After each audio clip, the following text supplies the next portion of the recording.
ছোটবেলায় প্রতি রবিবার আমাদের পুরো পরিবার একসাথে হতো দাদির বাড়িতে। আর দূর থেকেই ভেসে আসত এক অপূর্ব ঘ্রাণ, দাদির সেই বিখ্যাত চিকেন কারি। এটা ছিল না শুধু একটা রান্না, এটা ছিল ভালোবাসা মাখা এক টুকরো স্মৃতি। একদিন আমি দাদিকে জিজ্ঞেস করলাম, দাদি, এই কারিতে এমন স্বাদ আসে কিভাবে? গোপন কিছু আছে নাকি? তিনি হেসে বললেন, ভালোবাসা আর একটু ধৈর্য।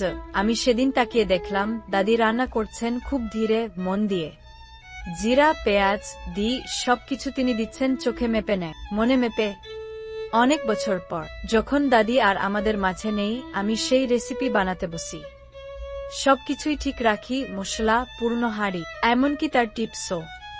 কিন্তু সেই স্বাদ যেন কোথাও হারিয়ে গেছে।